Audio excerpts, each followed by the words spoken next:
Hello everybody. It looks as though we have audio and everything today right off the bat, so that's good. So how's everyone doing? I hope you are excited to be here today and to finish up our Steveosaurus.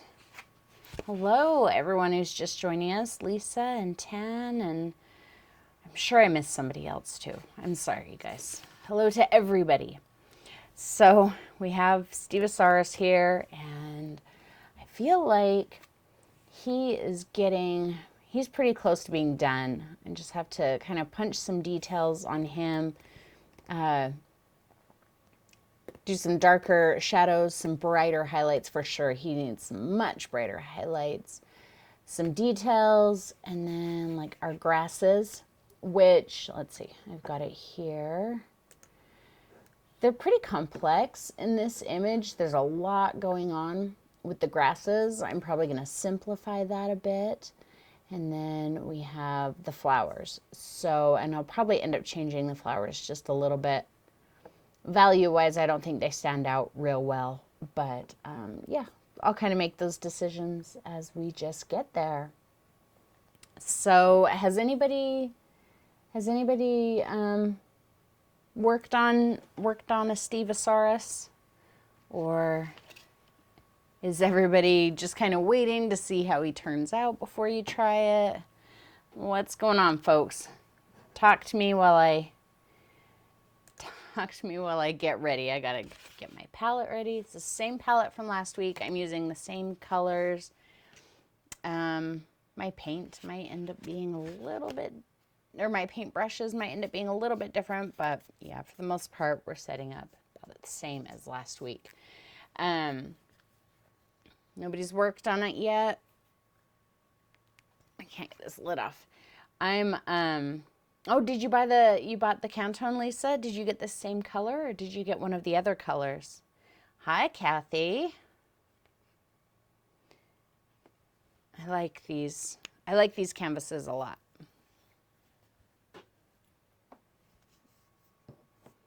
And the colors are fun because then I don't have to spend time under painting. Well, thanks, Gwen. I have needed this. I haven't painted much this week, you guys, and that's not a good thing.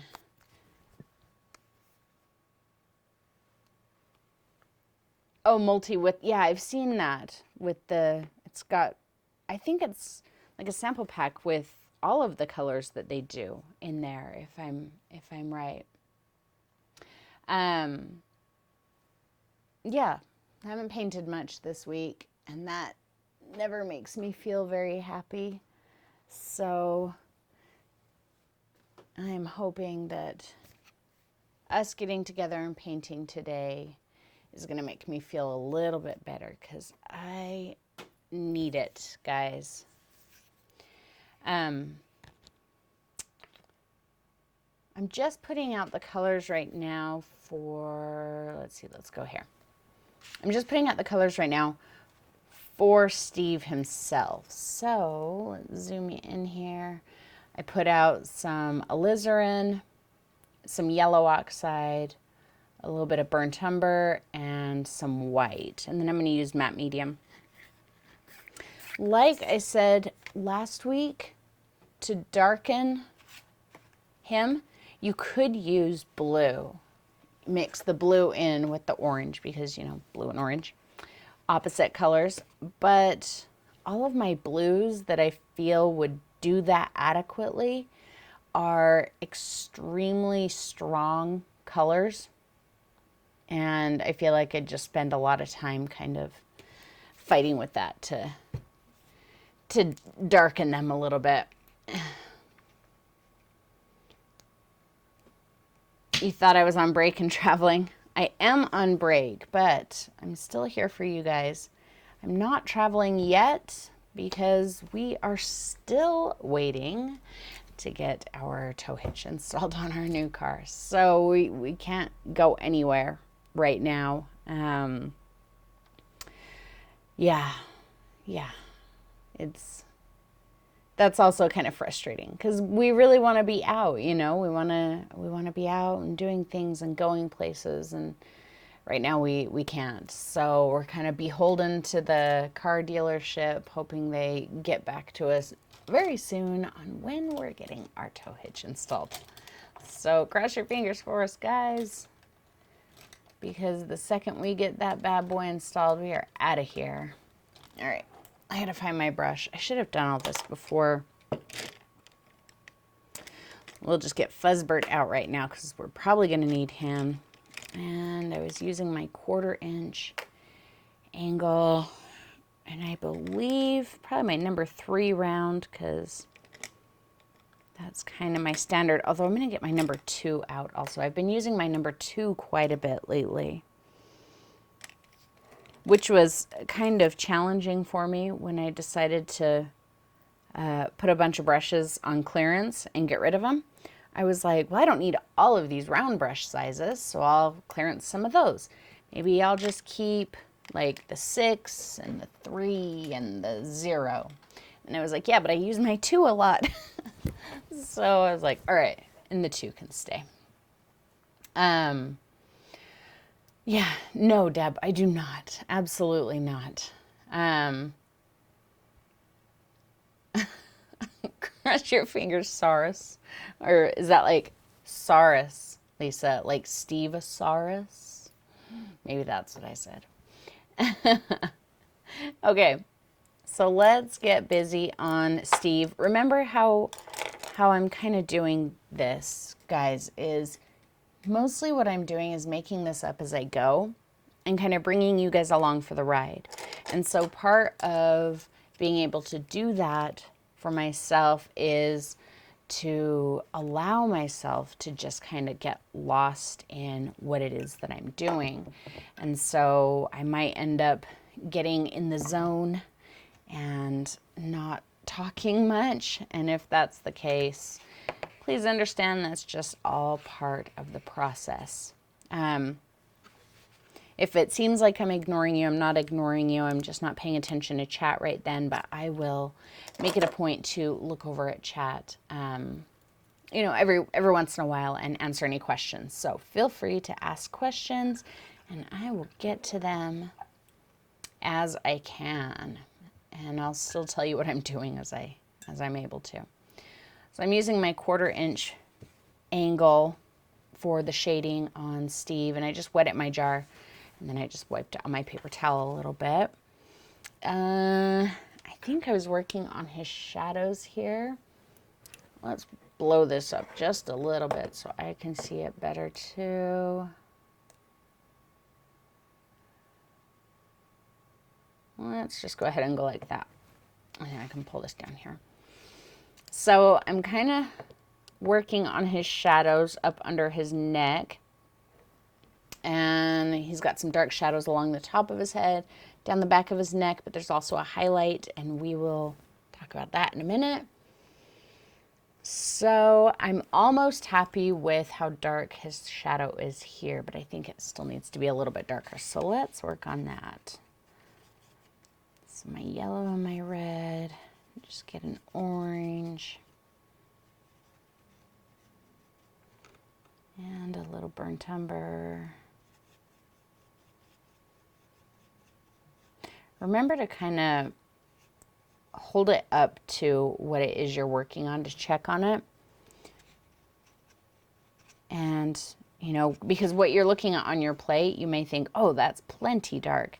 And then you come in here and you're like, oh, that's actually the exact same as what I already have. So you never really know until you see it in context with everything else. And Olaf is snoring on the couch next to me, which is not going to work out for me for very long. So I might have to kick him out of here pretty soon. Dog snoring is one of the most irritating sounds in the world to me. I try to be really patient about it because, you know, he doesn't know, but it does make me want to pull my eyeballs out of my head sometimes. That is looking much better. Yeah. I'm just picking up a little corner of matte medium as I go. I'm not mixing it in. Just kind of helps with the blending. I don't know if I've ever explained that to you guys. You don't really have to like mix the matte medium into your paint. I mean, you certainly can, but if you just pick up like a little tiny point of it as you go, it kind of blends in there also and does its job.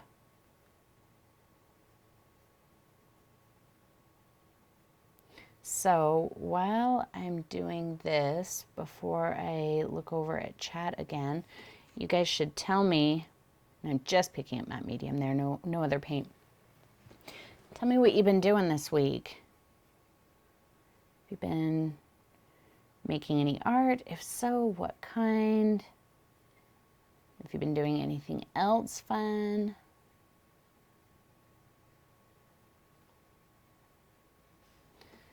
And let's see. Gwen's husband snores like a bear. That's too bad. People snoring is just as bad as dogs snoring.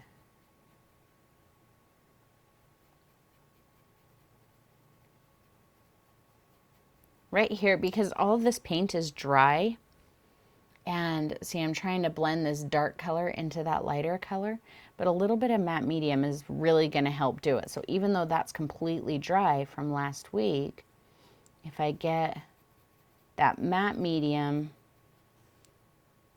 just matte medium, see that, just that little corner, the little point, and see how it thins out that color on my brush so I don't lose the highlight, but it makes a nice transition between the two so that they don't look, you know, completely disconnected. And that kind of helps you have the freedom with acrylic paint, you know, that you don't have to worry about getting to all of your blending before everything starts to dry, which can be really stressful. If you just use a little matte medium, you can get anything blended in, even after it's dry. We need to get, he's got some dark spots up here. A little behind his eye. I didn't really sculpt that out very well before, but we'll go ahead and throw that in.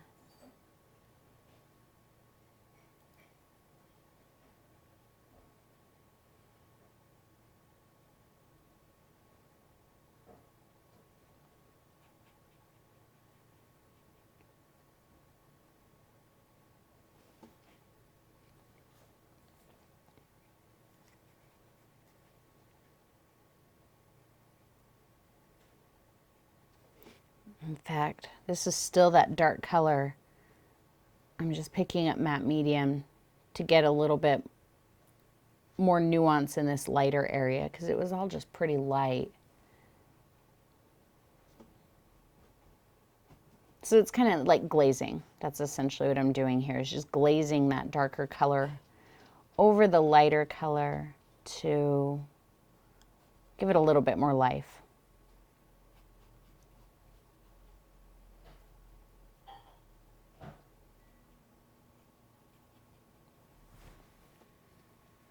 Break up that line a little. Not too bad, Steve. Let's see. A little bit of a shadow right there. I know that looks weird when I put that line on his face. And sometimes when you do things like that while you're painting, you think, oh, that looks weird. Don't do that. And then you correct it later. But it's just kind of a reminder. It's going to be covered up later, but you might need that reminder so that you remember to give them some dimension and everything there. I'm going to go to my smaller brush here, I think. Actually, let's just go ahead and get some white. I'm going to mix white into that same mixture here. Pull a little extra yellow in. Let's see.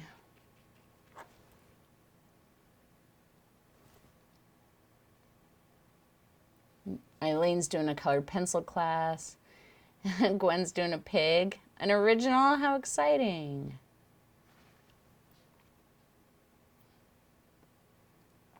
Oh, no.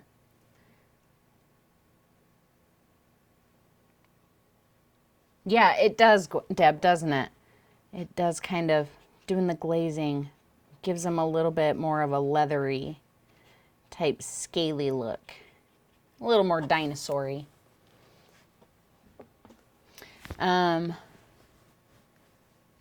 Sinclair dinosaur. Yeah, except he's not green. This is the lighter color. I just added some white and threw a tiny hint of yellow in there. And I'm barely touching. Can you see that? So if you can see on my hand, my brush isn't bending at all. I'm just kind of doing little circles like that. And do you see how much paint is coming off? Not a ton, but I have a lot of paint on here. If I put too much pressure, I will start covering up those other colors. This is just a nice way to get a little nuance of color. Whoa. I went out into the sky on that one. Let's see if I can clean that up.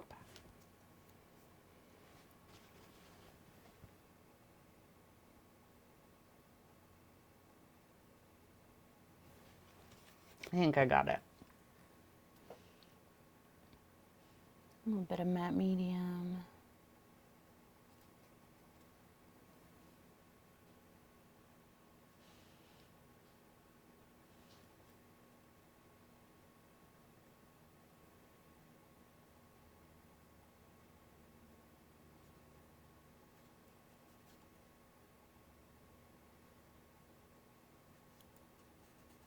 No, that's not what I wanted there at all. I didn't like that. That's okay.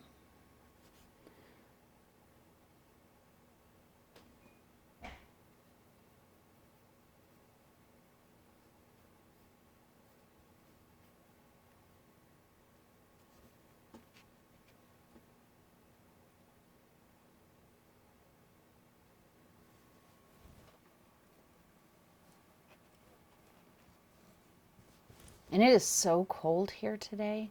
My gosh, it's been like in the 80s all week. And like if our AC had been serviced already, we would have had the AC running in our house several times over the last week. And today, it's so cold. I have the space heater on in this room. I'm wearing a jacket and I don't want to turn the heater in the house back on, but man, I feel like I would really enjoy it if the heater were blasting right now. It's like, it was like 66 or something in my house just a few minutes ago. See, now I'm dusting out that line to soften it a little with my highlight color, so it's still there. Where did the eye go? I need to get that lighter. That's too dark.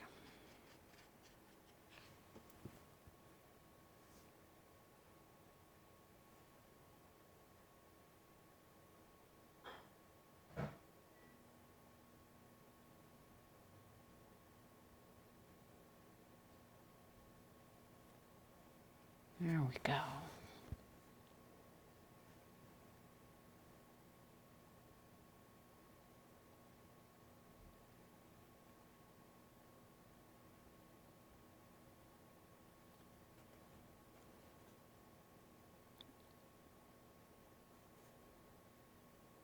I don't know what's happening on the side of his face right there.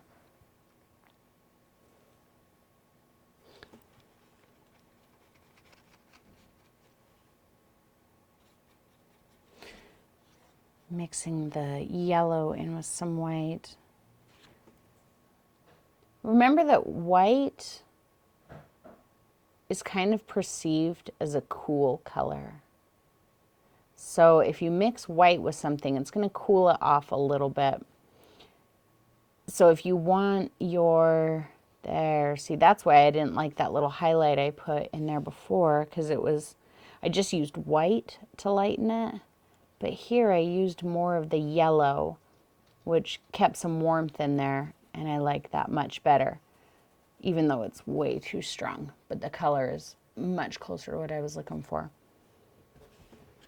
Olaf, you can hang out in here, bud, but if you start snoring again, we're gonna have problems, okay? He's all like not looking at me. He's like, I know you're talking to me, but if I don't look at you, then I don't have to acknowledge that I hear you.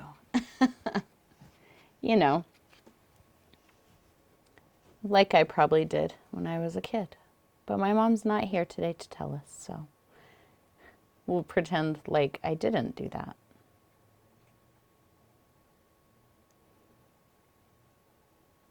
I think I'm struggling with this brush on his face. I think that's what's going on. I'm going to have to get a different brush.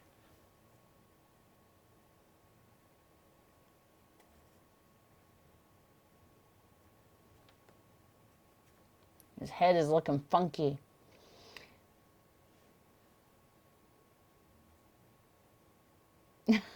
Gretchen practiced a lot of dusting this week. Gretchen, you can come to my house and practice that.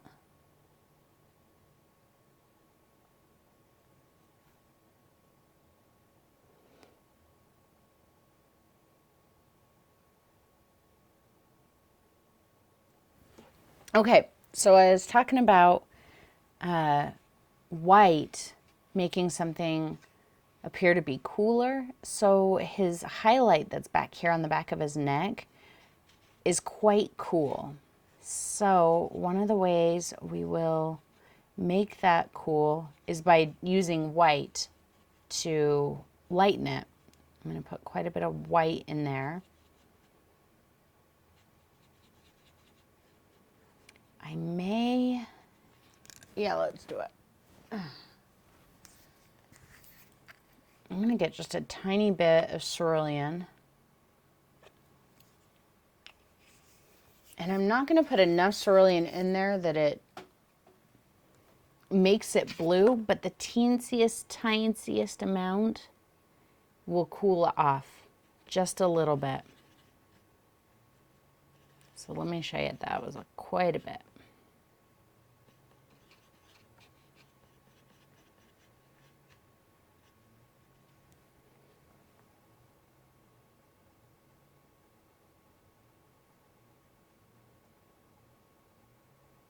So even on my plate here, it doesn't look that different from the color next to it. A little bit lighter because I added more white, but it doesn't look a lot cooler. But I can already tell on our picture, on the painting, that it looks a little bit cooler.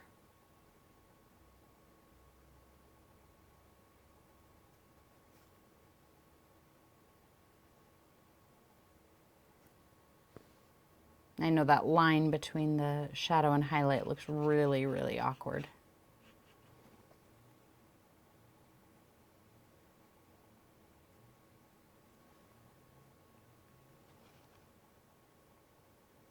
I have a little bit of it right here.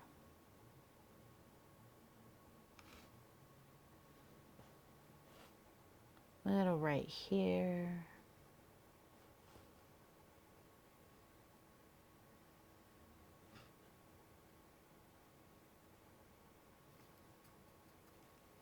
And this kind of concept, like where I, put a little bit of blue in it to say this is the highlight, where the light is directly hitting it, you can use those kinds of concepts to the extreme and end up with Fauvism. I know we've talked about Fauvism a little bit before. Fauvism, if you're not familiar, is painting things realistically with the realistic values and proportions and everything, but painting the colors unrealistically. So if you see like in a Van Gogh painting, a lot of times, he'll have a side of the face that's green, and that's Fauvism. But really, the green might actually have been present, depending on the way the light is, but the artist said, rather than just taking it and kind of cooling the color off, he took it to the extreme and used the straight green. And so you can do things like that. You end up with a little bit more of like a graphic type look. Okay. He's looking really, really silly right here. So let's fix that.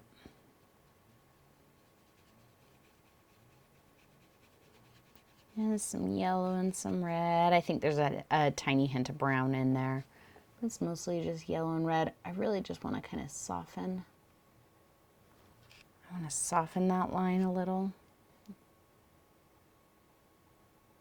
This could be where Steve just falls apart and I lose it. Because that happens. Happens to everybody. Let's throw a hint of brown in there. Hopefully if I lose Steve, you guys still love me.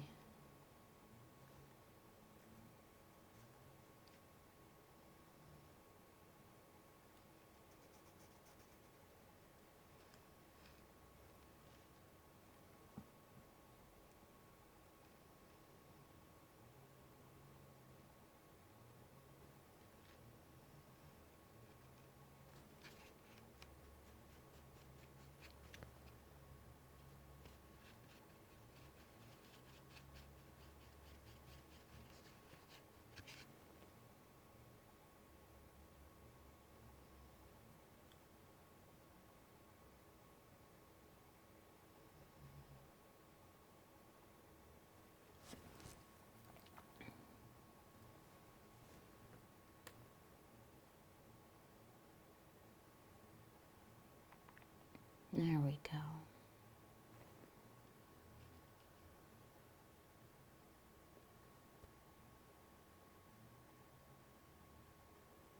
All right, we're just going to kind of we're going to call that good for now. Because I feel like Steve is trying to escape. We're going to call him good for now. He needs to dry for a few minutes.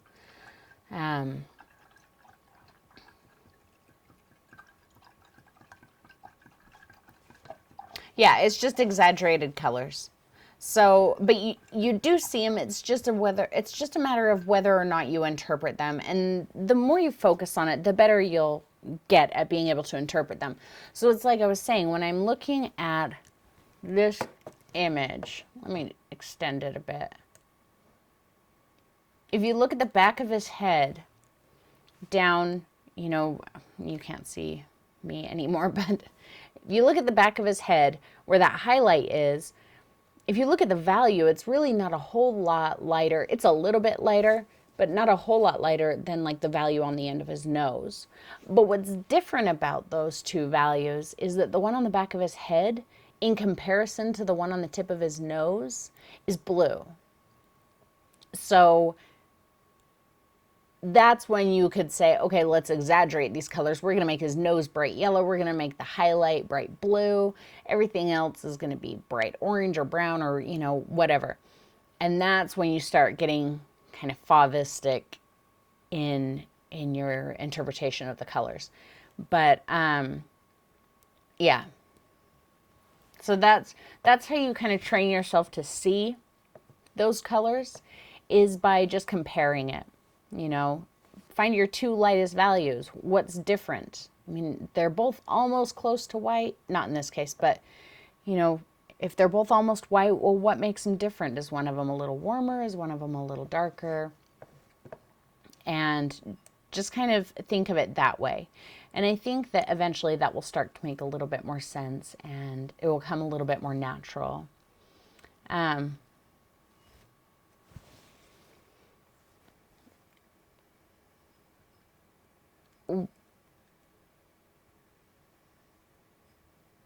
Oh, no, I'm good. I'm good, you guys. I've been looking forward to this all week long.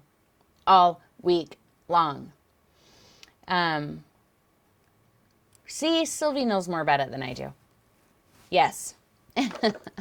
But yeah, there's a whole Wikipedia entry on Fauvism also that's really, really interesting. And so I think you guys would probably enjoy that. If you are interested in Fauvism, you should go read that. I'm trying to decide, what am I going to do here? I need a little bit of a lighter color. I need to make an adjustment on his neck. So I'm just picking up that lighter color. Where was that adjustment? Okay. He's got kind of an angle in his neck, and I can always come back with the sky too and cover up any part of his neck that I don't like, but I'm just going to kind of extend that highlight color down there just a little bit. That's a little bit better.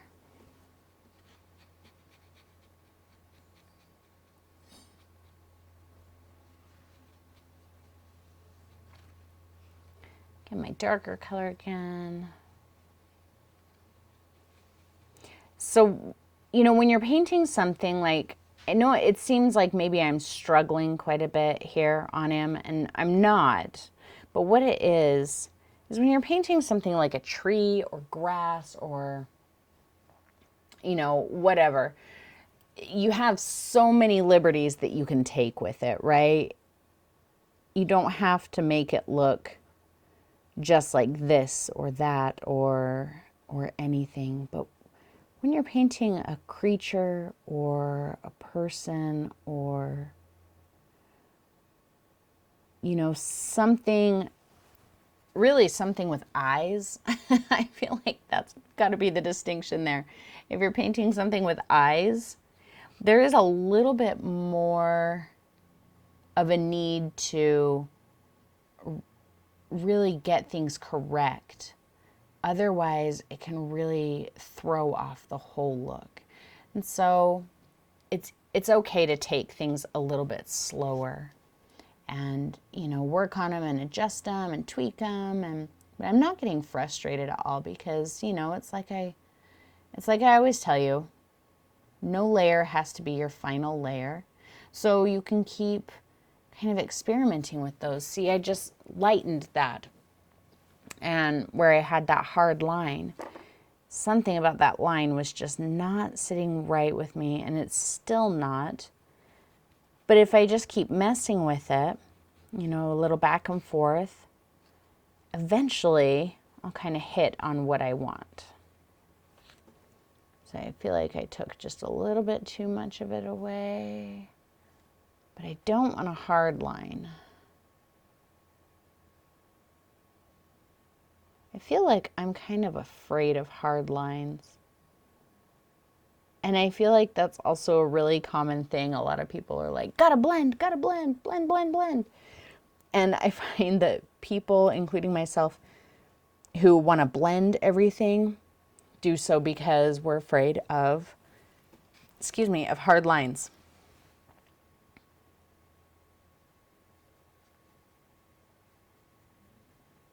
And so it's good for us to intentionally work with hard lines. So sometimes I do try to make hard lines and leave them, but right now I don't want a hard line. So it's a moot point. And Olaf is snoring again. Little punk.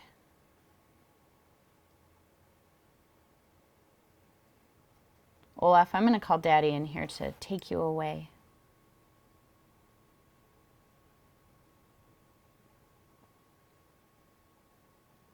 Okay, I think that's looking much better. I am going to let him dry a bit now so I can come back with the brightest colors and the highlights.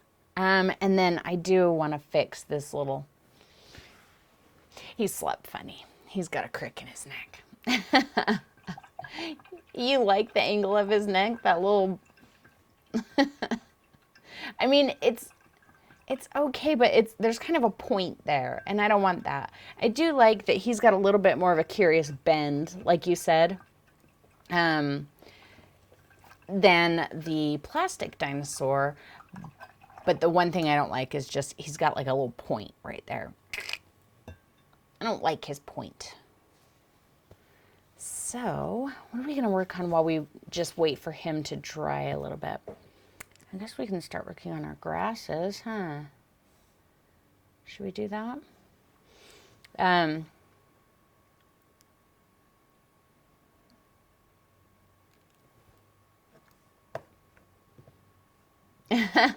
Thanks, guys. I do kind of like, I like him better than the dinosaur in the picture, for sure, Z's. Let's go ahead and fix up the sky right now. I'm getting just a little tiny bit of Payne's gray because I did, remember I went over the sky with about pure white, but underneath that, it's still got that blue-gray mixture. And so I don't want to just take pure white right there because then he's going to have a pure white line on the back of his head. So some cerulean, some Payne's gray. Just mix them over here. Very, very thin amount of paint. There's almost no paint there. And a good amount of white. Let's mix that until it looks almost pure white. See, that looks almost pure white, but it is not. Little matte medium.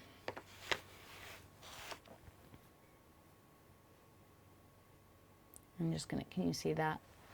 I'm just gonna cut in here and get rid of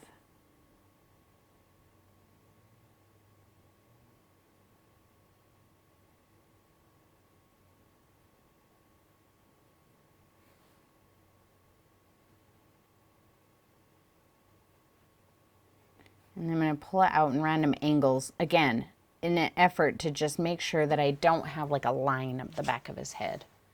Oh, that's much better, much, much better.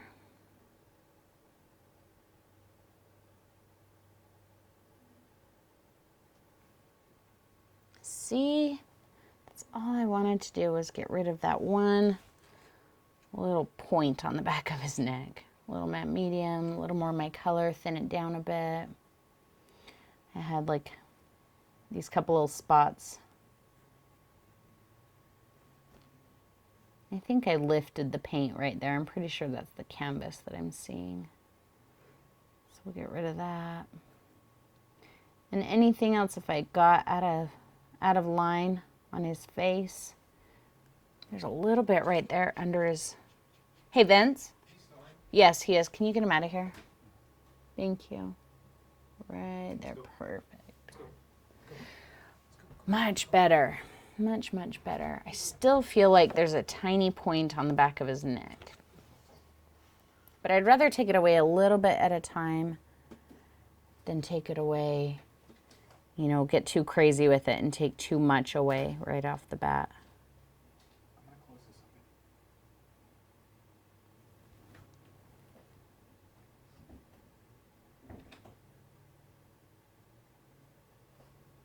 Okay, much better.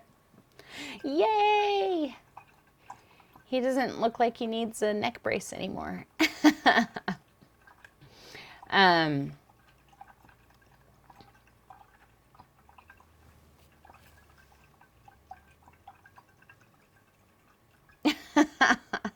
See, yeah, Lisa, I could have fixed his humps, huh? Just take away a little at a time. How many dinos do I have that will be in future photos? I bought a whole tube of dinos. So hopefully wherever we go, I'll have dino photos. But I'm really enjoying painting these dinos too. So I kind of feel like I want to, at least personally, kind of start a little dino, a little dino series. So we'll see. We'll see, we'll see, we'll see.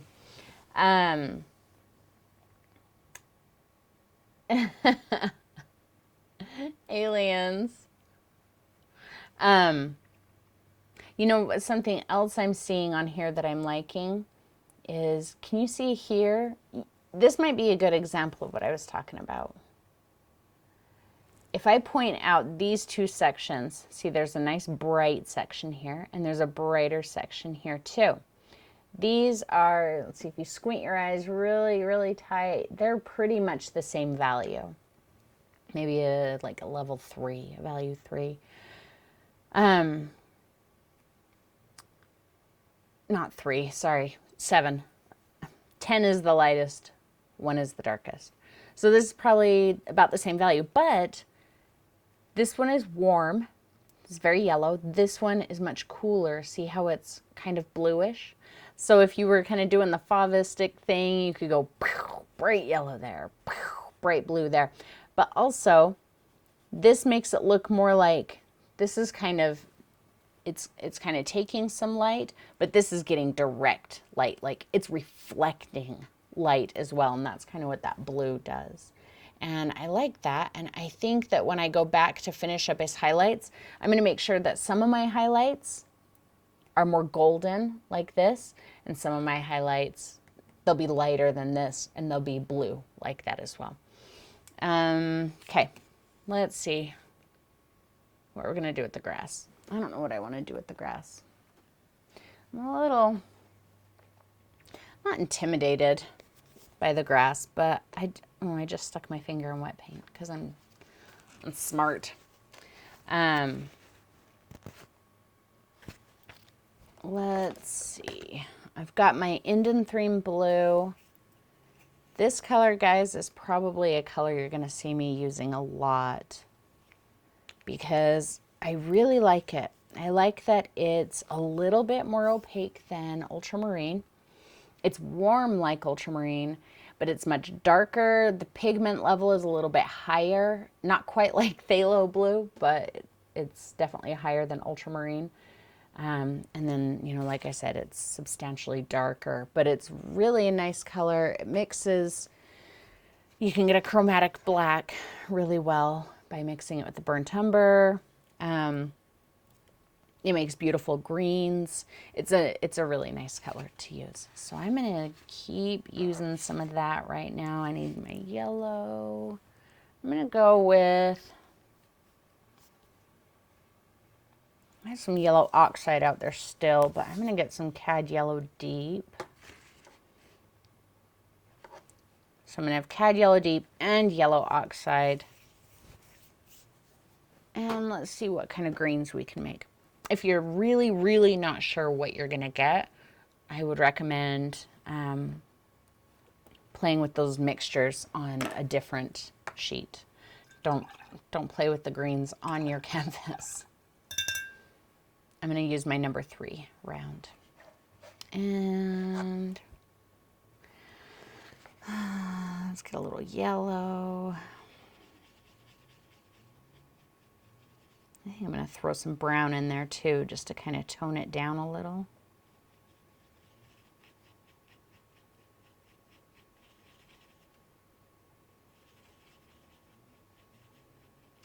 Let's throw some white in there and see what that's really looking like. It's pretty grayed out.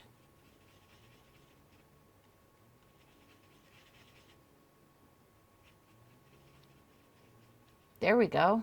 That's actually not too far off from the green of those longer grasses there. So let's start with that.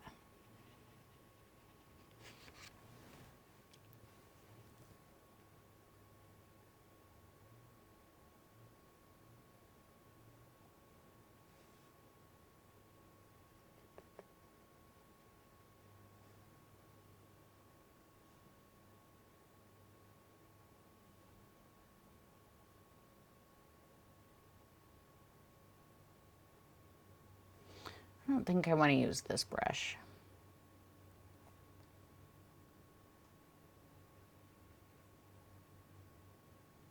I think I'm going to go back to my quarter angle.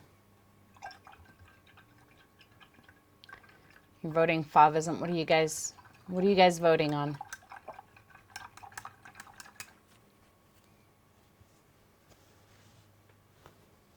You guys are voting on Favism? What are other options? I didn't know we were voting. So I don't do a lot of Favism. So I can't promise that that's something that I can give you an adequate demonstration of in a way that isn't going to make you go, ugh, that looks horrible. I understand the concepts of fauvism, and I recognize it when I see it. But as far as like doing it, that's not something that I've, you know, spent time doing. I'm just kind of knocking in some grasses right now. We'll kind of decide on the ones we really like and, you know, how we want to, which ones we want to accentuate. We can do all of that later.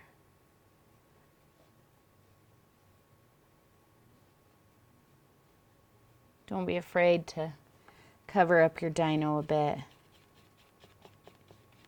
And I'm just altering my colors a little bit here and there. You know, a little more yellow or a little more blue, a little more brown, because I just don't want to have a real, you know, solid look here. Let's get a little more dark in there toward the ground. The color's really dark, so I'm mixing the blue and the brown. Get more of that chromatic color, the chromatic black. And then I'm just going to kind of squidge a bit in there. Squidge a bit. That could be a shirt, huh? We could have squidge a bit shirts. Squidge a bit. There we go.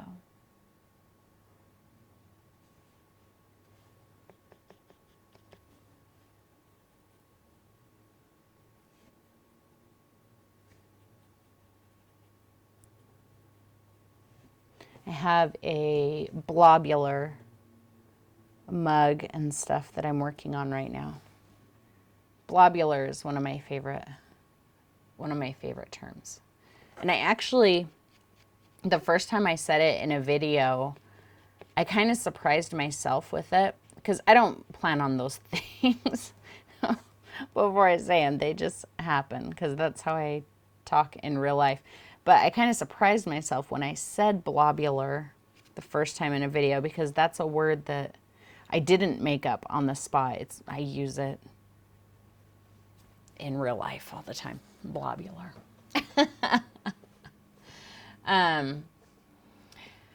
Yeah, so I think Deb says she's been interested in the grasses. Grasses can be difficult to paint. And for me, grasses are difficult to paint because you have to kind of fight the man, my brain is on backwards today.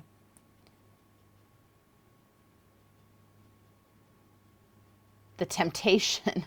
Temptation is the word I was looking for, folks. You have to fight the temptation to try and render every single blade of grass that you see.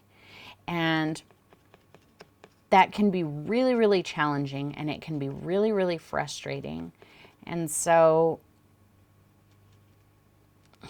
for me, it's just something that takes practice.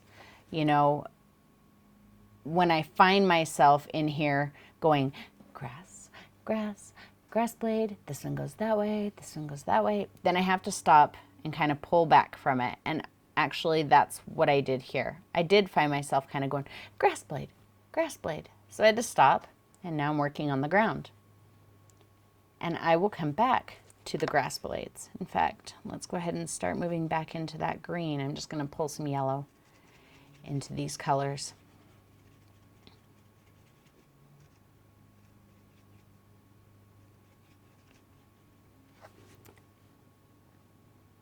And I'm just using the tip of my angle brush and just kind of just putting them down, you know, not trying to say,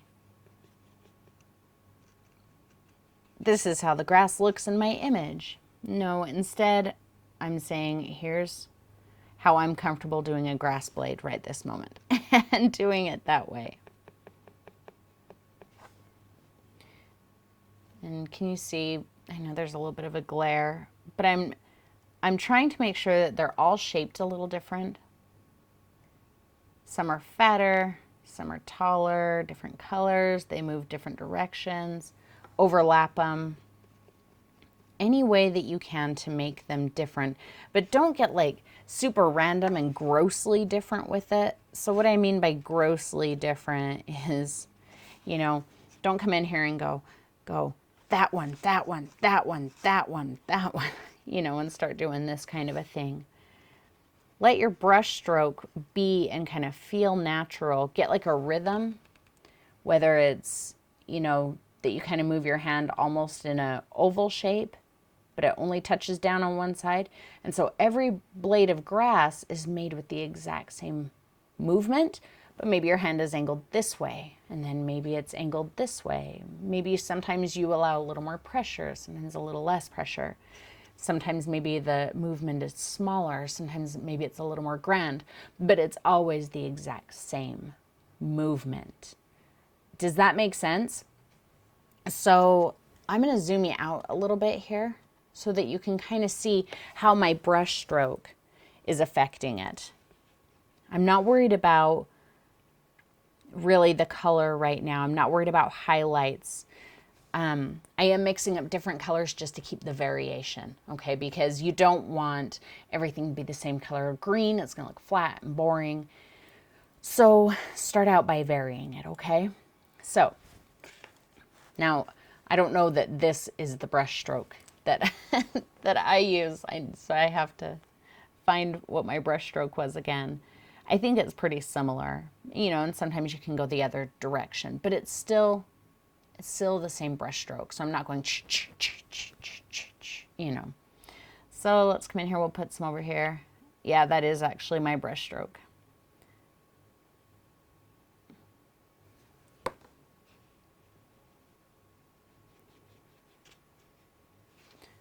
So no matter what direction I'm moving, it's the same brush stroke. A little more color. Let's pop a little yellow into there.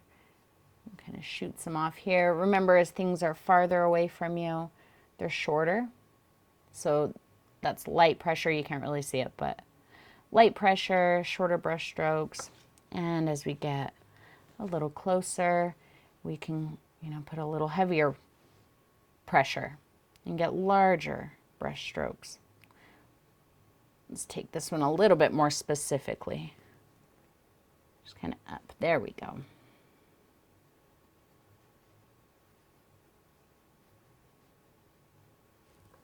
Change up that color again. Maybe we'll make this a little bit brighter on the green side. Oh, and remember we were talking about how not to get paint up to the ferrule? Guys, when I start really just going to town mixing color and don't care, I get paint up to the ferrule, and I don't care. I think that's good for the grass. Leave some areas too. You don't have to fill in everything. I'm going to leave some ground exposed. There's no reason that I have to take the grass, you know, all the way across here. I'm just going to kind of pop in a few more little bits. And then maybe we can go back into our dark color. Still not cleaning off my brush. My brush is just a mess right now. And I'm going to pop some of this darker color at the base because it kind of connects the grasses to the ground. See how that kind of looks like it's floating? I'm trying to cover the glare. Kind of looks like it's floating here, but if I nudge up under it and kind of pull off to the side, now it looks like that grass is kind of growing on that ground there. There we go. Let's add a little more white and brown into that so we can get a little bit of a highlight going on for our ground, kind of like we did over on this side.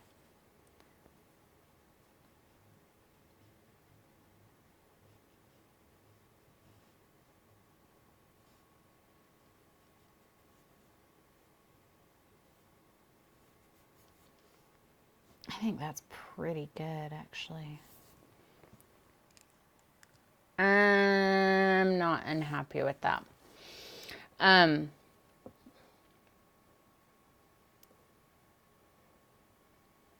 Sound effects are necessary. I agree. I like sound effects.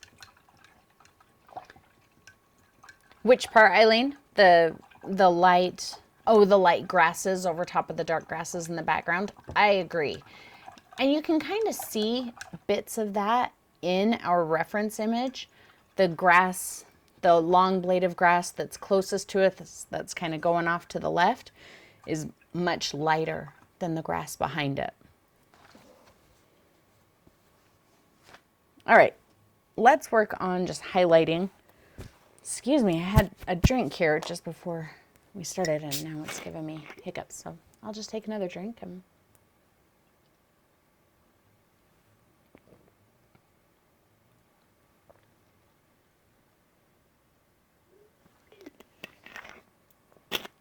Flowers are coming up. Maybe I shouldn't do my grasses just yet. I'm not going to. Because our flowers are coming up. And I don't want to finish the grasses and then have to try and find a way to make the flowers look like they are inside the grasses, and I don't want to have to paint the grasses again. So let's actually, let's go ahead and do our flowers. And I think I am going to experiment with a couple of colors here for the flowers. So I have a little piece of scratch paper here. Let's figure out the best color for the flowers. Now, we might have already talked about this when we were talking about, color mixing for the rest of the painting. And my colors, I feel like, are, in some ways, they're pretty dang close to the colors in the painting. But in other places, they're quite different. And I never worry about that. I never, struggle trying to get the exact color that I see in an image. I look at it, I make a decision about how I feel like I would get as close to that. And as long as I like what I get, you guys are watching on TV, that's awesome. As long as I like the color I get, I don't care if it's close to the actual color or not. So let's get some alizarin. Remember, one of the reasons I picked alizarin was because I felt like I could use it in the flowers. But those flowers, compared to alizarin, they are slightly purpley. So I'm going to grab some indanthrene, which I also picked for the green in the forward grasses because I felt like I could use it in the flowers. So let's start there, that dark purple. I'm going to get some white. Mix it in there. I definitely have way more of the purple in there than I want, so let's throw some more alizarin in. A little bit more.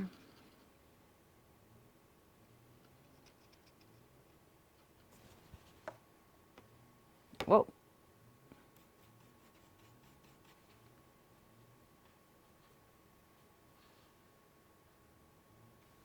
Not terrible. I don't feel like I like that color for the background though. In the image, in my photo, the flowers almost blend in with the background because the color is really pale. And I don't want that to happen here. So I need to try and make sure that I'm mixing up a color that I want, a really delicate color like that. But I don't want it so light that I feel like it would mix into the background. But I feel like that's pretty good. I'm not unhappy with it. And funny, I just used the brush I had in my hand and I just used a brush stroke like that to test out the color. But I kind of like the brush stroke. So I think that's the brush stroke that I'm going to use for the flowers as well. So let's just mix up a little more of that. I'll zoom you back in.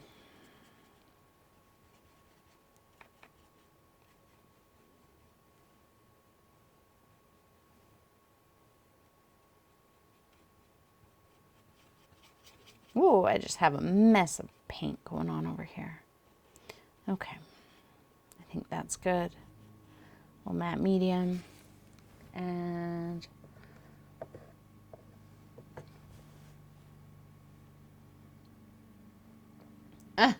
Eileen, I totally did that anyway.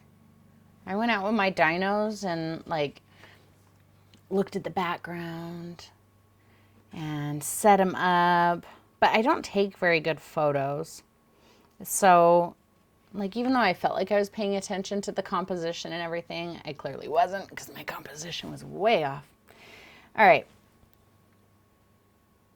I find I'm much more successful with flowers when I'm not quite as specific with them. So I'm not going to be real. See, that's kind of getting lost in the background there because of the value. The value is very similar. So I'm just going to kind of mark that in. We have a flower petal. It kind of comes here.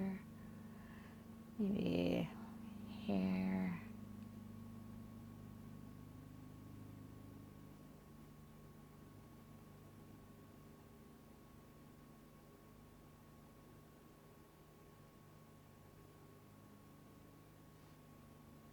I know. Don't judge it. I know it looks bad.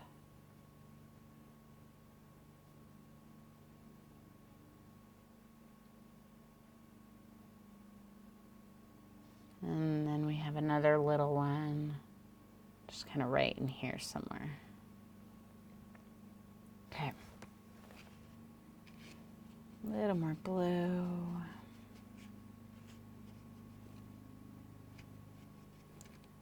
A little more alizarin. That was a lot of more. Wow, that's a dark color.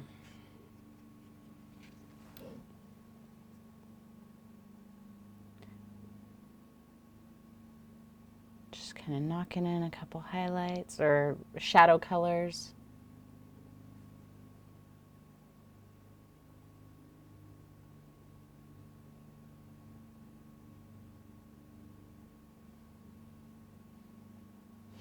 Underneath the stem, or underneath the flower head here, I feel like there's a tiny bit of yellow in there, just comparatively. So when I say yellow, I don't mean look at that and see the yellow in it. I mean, if you look at it, it seems much more yellow than the petals above. So I'm going to dampen that color with some yellow.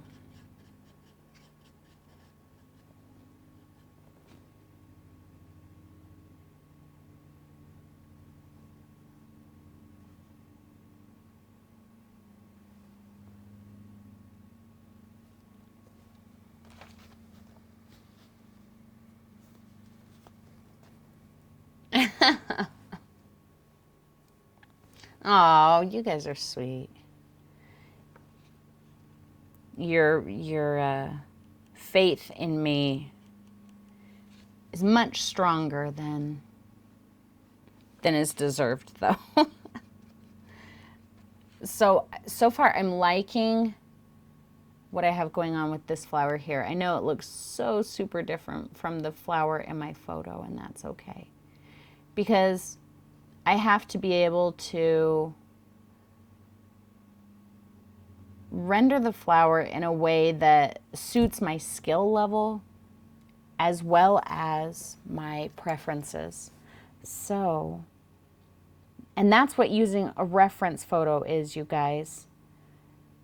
You know, that's something it's kind of frustrating for me, but it's also, it makes me feel really bad when people are like, oh, well, my painting, it doesn't look like the reference photo, but I still like it. Or, you know, I'm not happy because it doesn't look like this or it doesn't look like that. And if there's one thing I could take away from you guys is that whole, it doesn't look like the reference photo. Well, good. Honestly, you guys, it shouldn't look like the reference photo. It really shouldn't. It should look like your painting. And I know, you know, because I always say it should look like whatever you want it to look like. But then I get people say, well, I want it to look like the reference photo. Well, you're not playing the game right then. if you want it to look like the reference photo. You're going to have to put in years and years and years and years and years of practice to be able to paint something and have it look just like your reference photo. That's not something that comes overnight. That's not something that you are allowed to get frustrated with, or, you know, any of that. If your painting doesn't look like the reference photo, it just means you have a lot more practice to do, you know, and you may paint for 15, 20, 30 years and before you gain the experience and the knowledge and the skill and the muscle memory and all of that necessary to be able to make your painting look like the reference image. Okay, this is a super pale color. It's almost white. It does have a bit of this pink in there. And again, I'm going to make the bits closest to us the lightest, and the bits farthest from us the darkest. Man, I really hope this doesn't blend in with the sky too much. I have a feeling it's going to, and I'm not going to be happy with that. But I can change it. There, it's not as bad because the background's a little bit darker.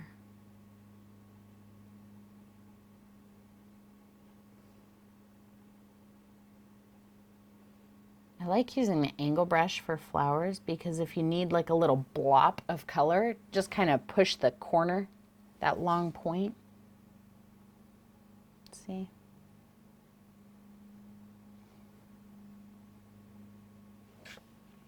Let's get... So I just kind of dipped into my white, took it over here, and then just kind of nudged it. So it's not mixed in my brush, but it kind of is. Look at that flower right there in front of his face. And I'm applying that white pretty heavily, which does help it to kind of stand up off the background a little bit more.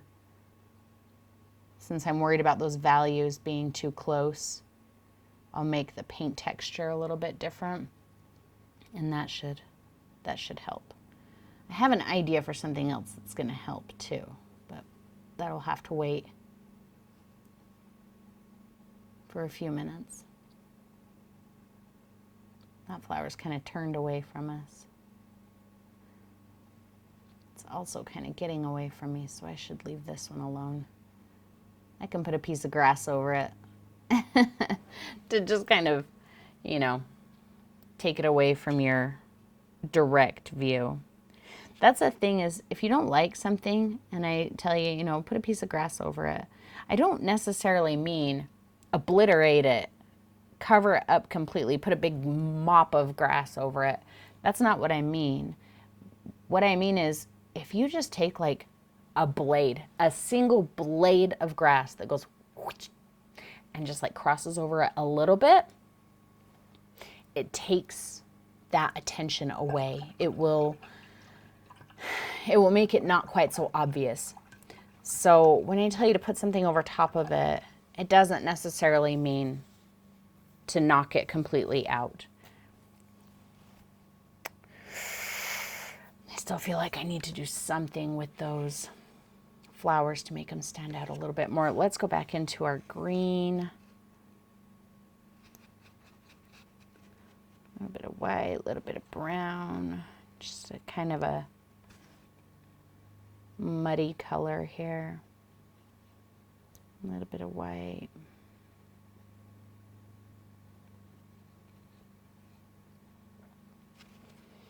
And I'm going to sketch this blade of grass in, I think, because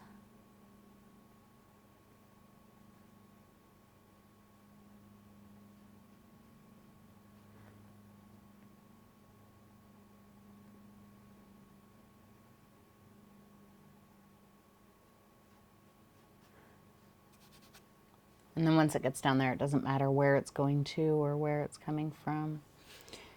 And now I'm going to kind of illustrate my point about, you know, putting a piece of grass over something. Let's darken this just a little bit.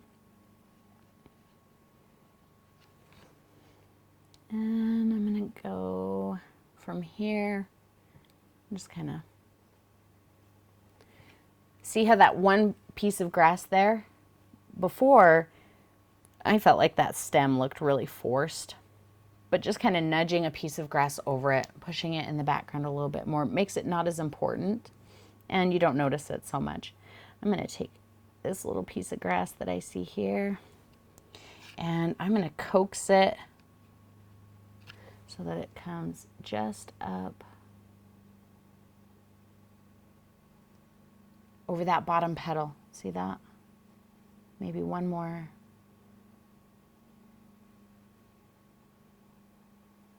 Right there.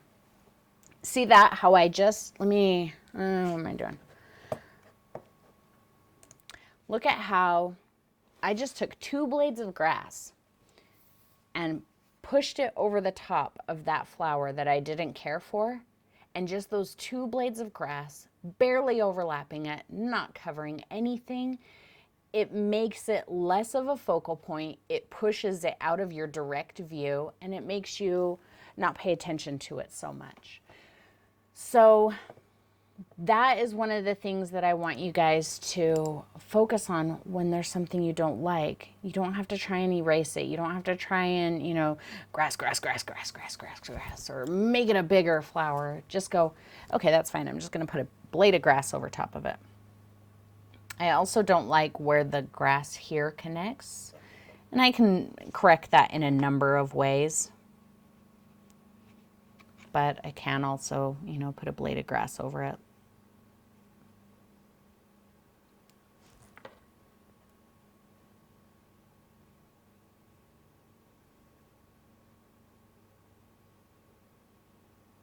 I'm being a little more specific with my grasses here.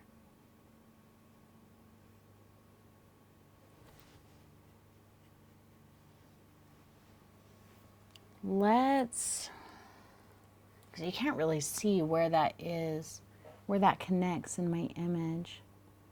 It almost looks like there might be some little grassy bits kind of going up over the, so I think I'm going to do that. Let's try that.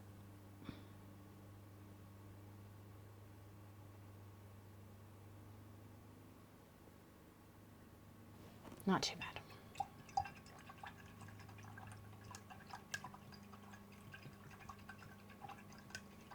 The flower was toxic to dinosaurs. Could be.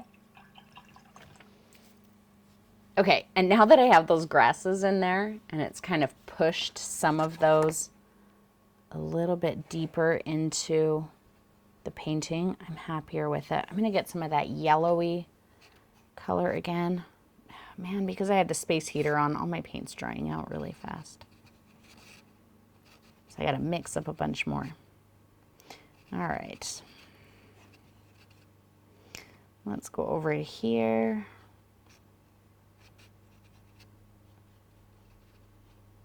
I've got my pink color there. I'm going to grab some yellow. See how that just kind of browns it out. And some white, a good amount of white. I want a very light color here. This, where I'm adding the yellow, it's the exact same concept as when I added the blue for the back of his head. I'm going to just punch a little highlight in there. Yeah. I'll punch a little highlight there.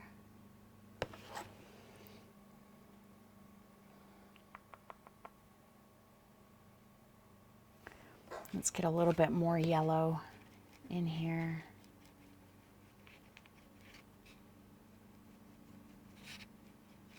It's a little bit of a deeper color, but it's still kind of browned out.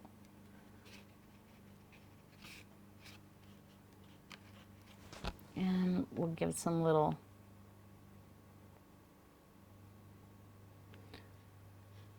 flicky bits in and the flowers there. This one, the little one, I'm just going to kind of take a little blop of some of that yellowy color into the center. Not worry about flaky bits. There. Ooh, I'm actually pretty happy with the flowers. What do you guys think of the flowers? They're not horrible. I'm not completely dissatisfied with them. I think we can work on some shadows and highlights in the grasses there. Really draw some attention to those. Just kind of punch the shadow or the details on our dino and maybe a couple other details in the closer grasses, and then I feel like we're about done. So I'm going to stick with that kind of green muddy mess I have here, but I'm going to get some white. Let's start getting a nice pale color. And again, I'm going to be kind of specific of which ones I highlight and which ones I don't. So let's take this one. I'm just going to nudge some of that lighter color up over top of it. It doesn't have to cover the whole blade of grass.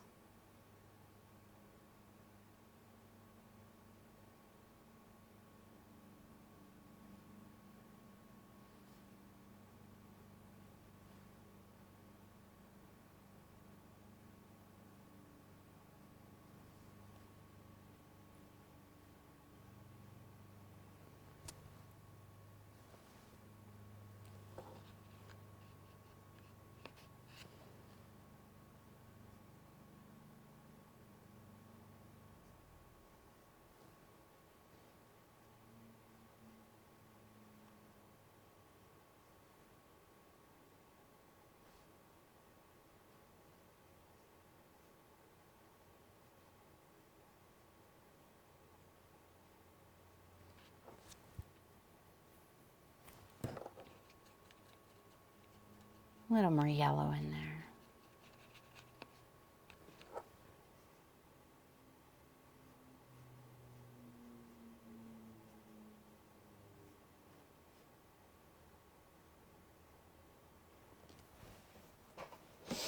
Whoops, sorry.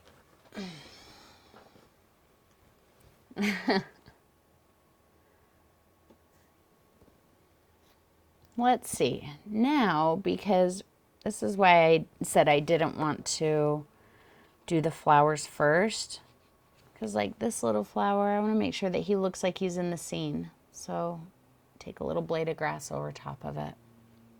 Just to cut in front of one petal. Puts it in the scene. And let's, I'm not going to do all, like, there's so much going on in my image, you know, with the grasses, and I'm not going to get quite that crazy. I'm going to get this color that's substantially lighter. Very, very light color. And just kind of touch.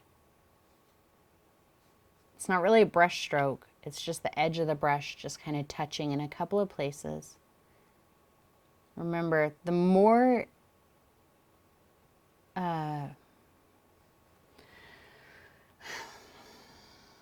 contrast, seriously, my brain is on backwards today. The more contrast you can give, the better and more realistic it's going to look. So I'm just getting some of these lights in there. And remember, I told you that the lighter your lightest value is, the darker your darkest value should be. So I'm going to come back with some darks because I have quite a few lights in here.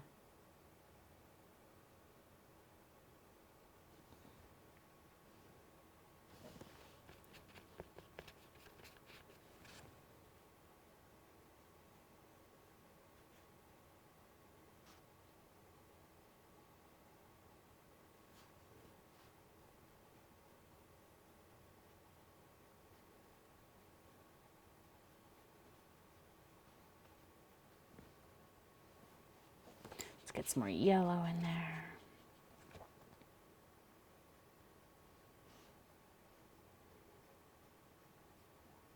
I know I have those little yellow flowers in the reference image, but I don't really want to spend a lot of time, you know, going through and putting a bunch of yellow flowers in there.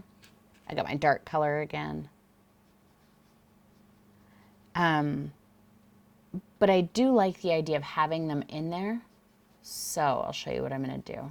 I'm just randomly kind of scrubbing this darker color that I made just with the blue and the brown. I just mixed the blue and the brown. I didn't wash off my brush. It still has the green and a little bit of white and yellow and everything on there.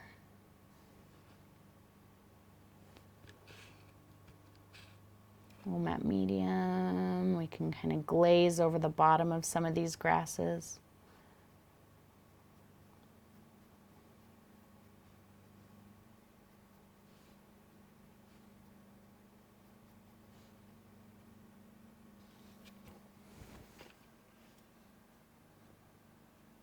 Not too bad.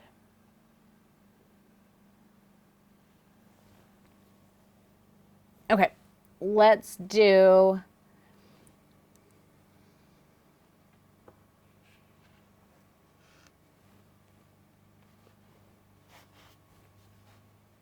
hang on. I'm trying to see what Eileen is asking, but also repositioning everything. So white cools things off, but you're good using it up front and close instead of a warmer color because it's lighter. You know, it doesn't, everything is relative. It's really relative. You know, if it doesn't matter, like with the grass, it doesn't matter. I've got warm grasses, I've got cool grasses, I've got dark, I've got light, you know, so it doesn't matter. You could, if you wanted to, you could use yellow in there, but the green, I don't know. I don't feel like it always matters. Here on the dino, it matters a little more because we really have kind of two light sources hitting him. We've got a reflected or like an ambient light source, which is kind of represented by this yellow area. And then we've got a spot where he is actively reflecting light off. We have direct light hitting him that he's reflecting off. And that's where we're going to have the cooler color. So, it really depends on your preference, what you're painting, what kind of light is reflecting off of it, and things like that. I know that's not really a very good answer. I need a little bit more green. I don't know why I cleaned off my brush.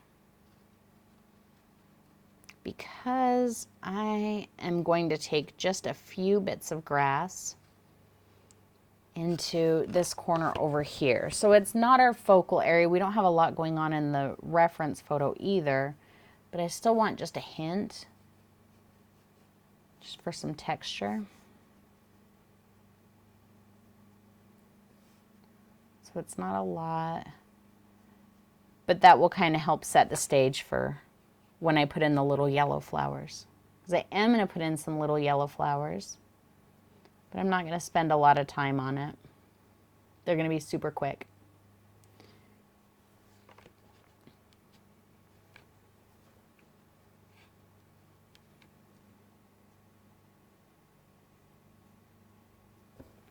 I think that's good. I'm going to get some of that blue-brown, my super dark color.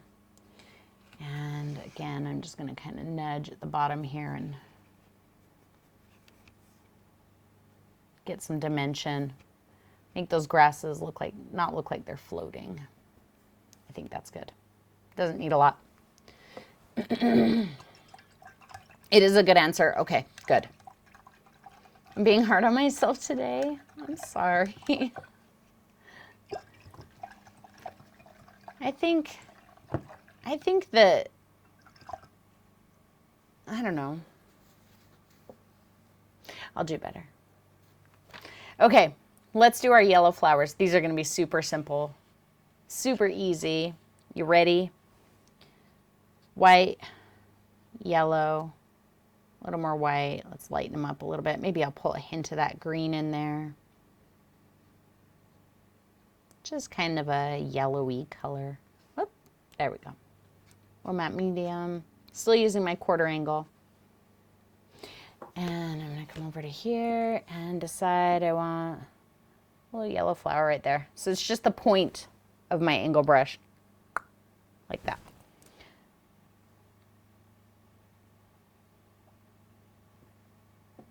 That's really it. That's all I'm going to do.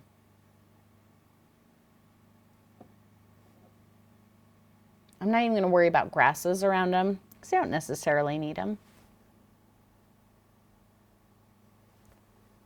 If you're worried about not wanting to go through and do the grasses, then kind of place your flowers where there's already a grass. Now, I don't mean at the end of it, because you're going to make it look really stiff if you're like, here's a grass here, right up at the top of it, I'm going to put a flower. Instead, what you can do is, since here's a few grasses, I'm just going to come in here somewhere and just kind of nudge like that. And look, there's not even a grass specifically attached to that one, but it doesn't look like it's floating off in space. It looks like it's, you know, a flower that's growing off of those little grasses, even though it's not specifically attached to a grass. Again, there's some little grasses right here. I'm just going to come in and go, dun, dun, dun. Now there's a little flower there.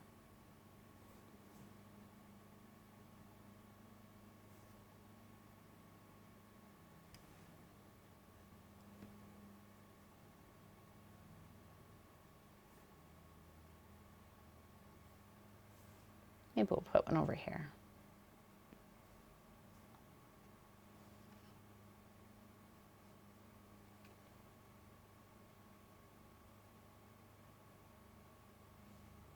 I think that's good. I don't think I need any more than that.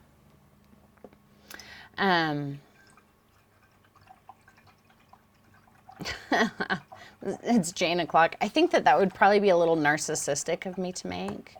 I don't know, maybe. Oh, you guys want me out of here, huh? You're even going to install my trailer hitch for me just to get me out of here?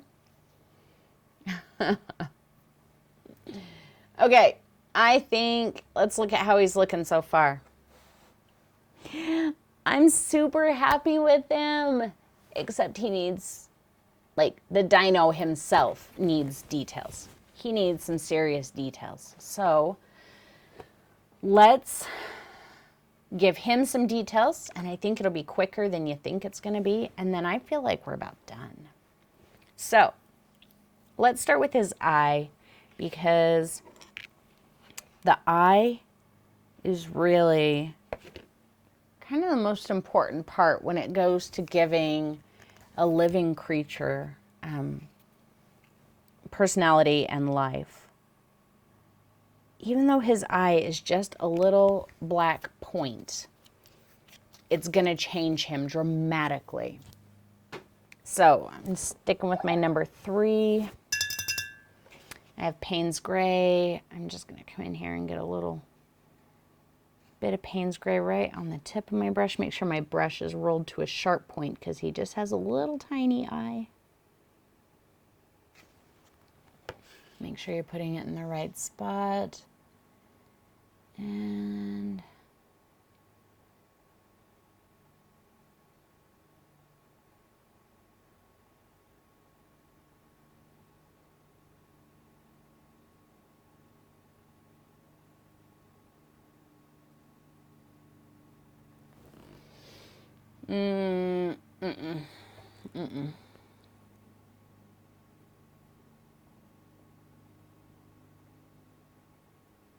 let's push it back just a little bit, maybe make it a little bit bigger.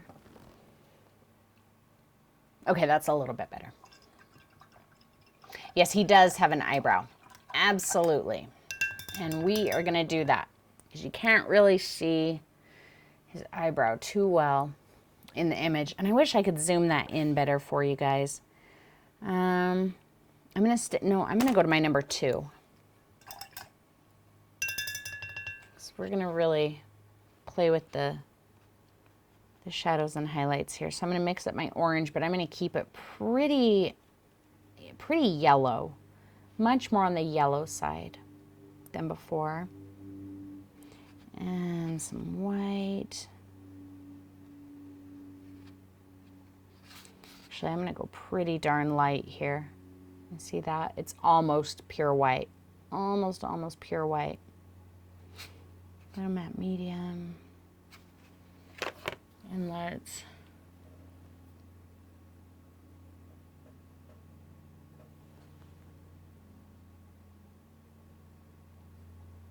just kind of scratching in the details a bit.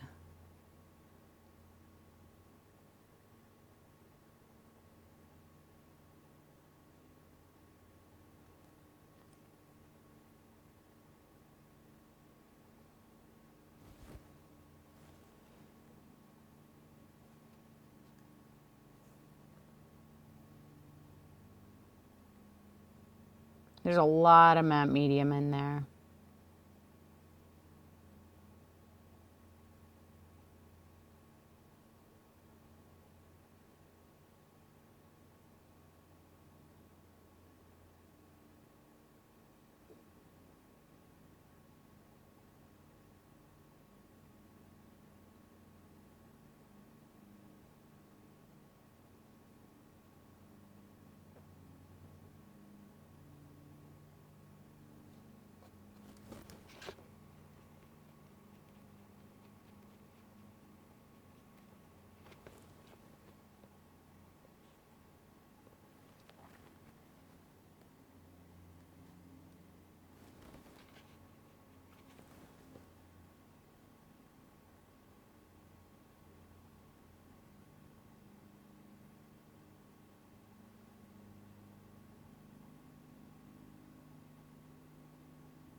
Let's get our darker color. Since, you know, the human brain is made to look at eyes, you know, whether it's a human eye or not, your brain is trained to look for eyes, to look at eyes if they're available. And so you want to make sure that you put a good amount of attention into the eyes. Make sure you get them rendered as well as you can. I'm just mixing up some of my darker color again.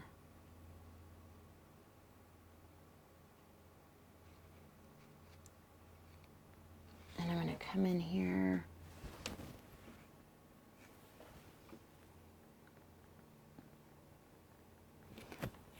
I'm going to throw a little hint of Payne's Gray actually in there.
Oh, now he has a black eye.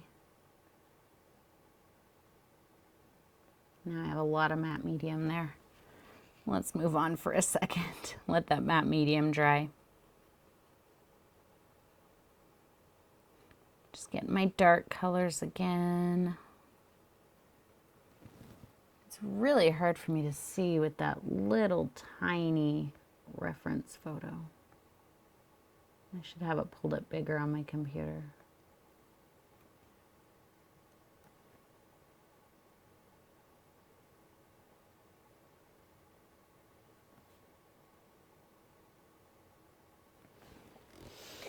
Oh, Dino.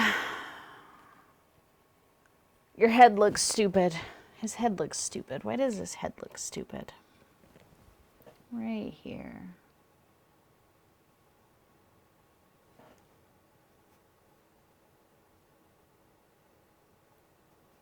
I'm going to cover that with this highlight anyway, so I'm not terribly worried about that part.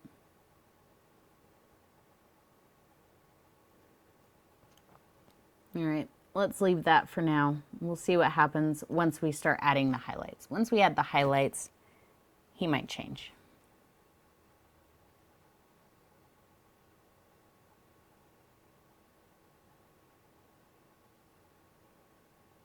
Okay, let's do our highlights real quick.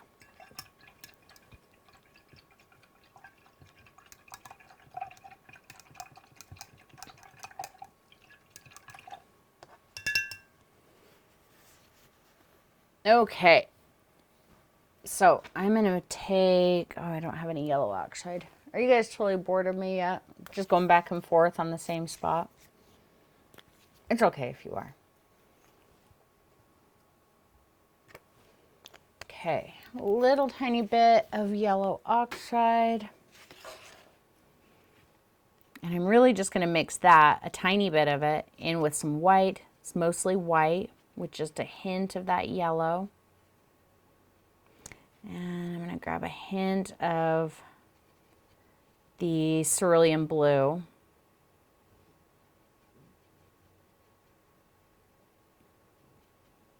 And again, mostly white.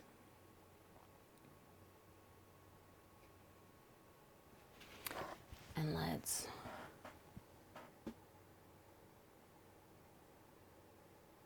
get his little highlight area back here going. This is thinned down quite a bit with matte medium, so I can kind of glaze it a little bit.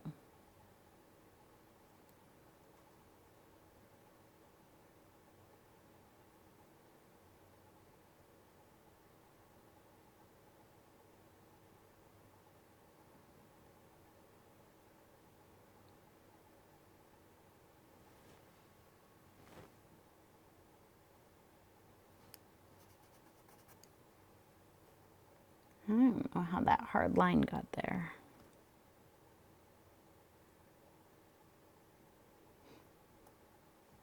Come on, Steve. Cooperate with me, bro.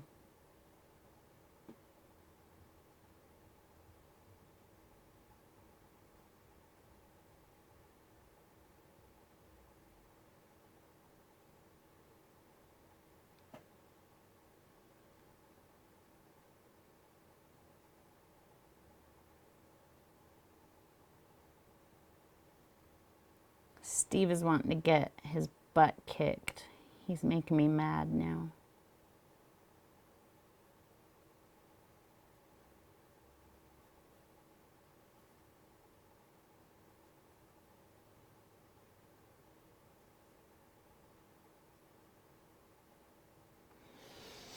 Oh, Steve, Steve, Steve.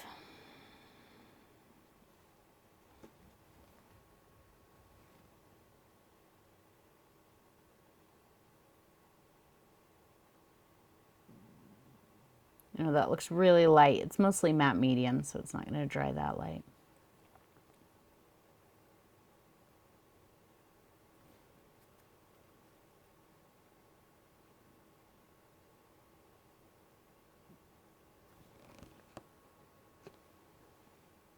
It's that dark color again. There we go. I don't know, guys. He's starting to look dumb. Maybe I've been looking at him too long. Let's finish up his side and then I'll decide what I'm doing. I don't know. His head is looking a little ridiculous.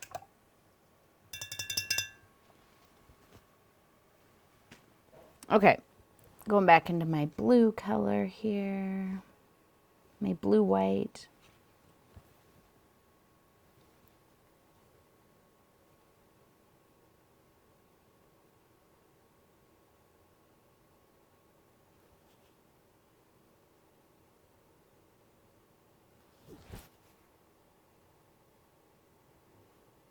Michelle, I thought you weren't going to be able to be with us until 3:30. Are you playing hooky? See, that part's looking good. That's what I wanted. It's just his face looks stupid.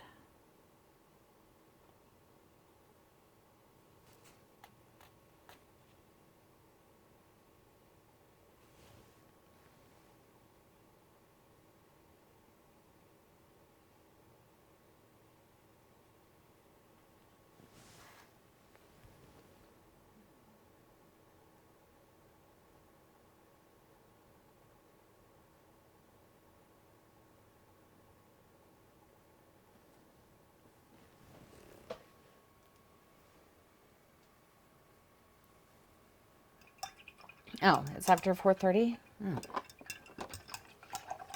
Oh, I thought you meant 3:30 my time. Okay. Let's not look at him for a minute. Actually, no. If I sit back, I think I can see what I don't like.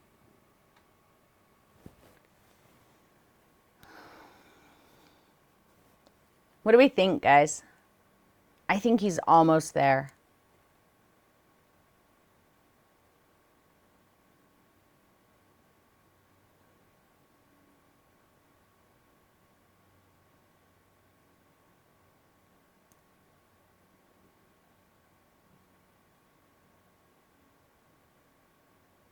I think he's almost there. All right. Let's get our dark color again. I'm going to mix it with a good amount of matte medium so it's nice and transparent. And I'm going to paint him at a distance because it's easier for me to see how my brush strokes have affected it at a distance. Has anybody tried that yet? Remember I told you last week to like set up a mirror or something so that you can paint without looking directly at your image. Has anybody tried that yet?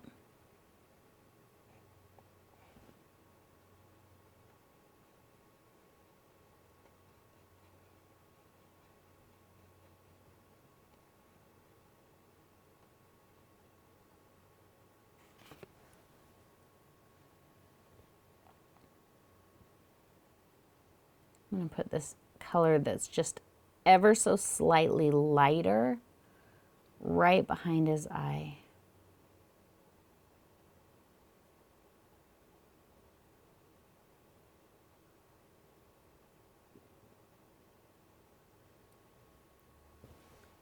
See if we can get just a little bit lighter than that.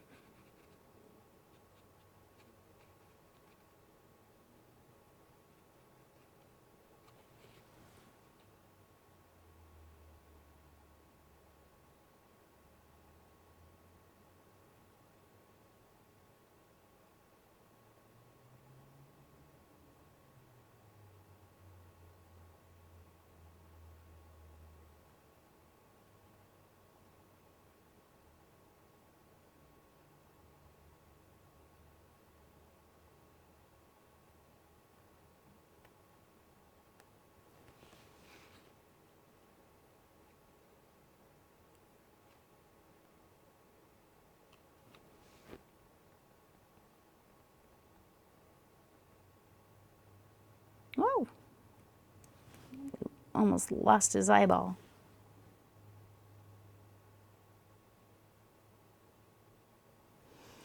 All right, let's not look at him or talk to him for a minute, okay? Because he kind of looks ridiculous for a minute.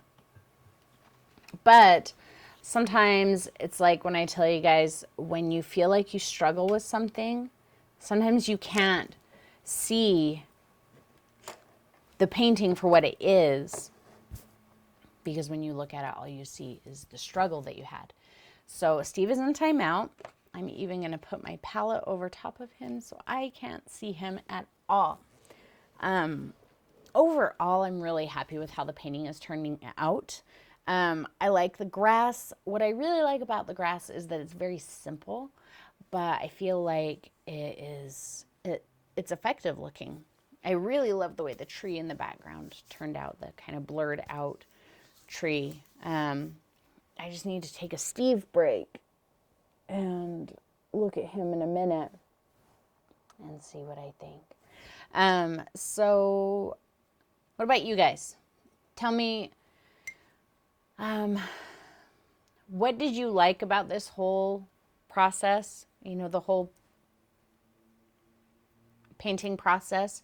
Not specifically like, what did you like about my painting? What part was your favorite? I mean, like this.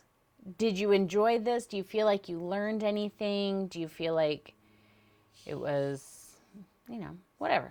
Tell me what you think about the whole process, if this is something you would like to do again.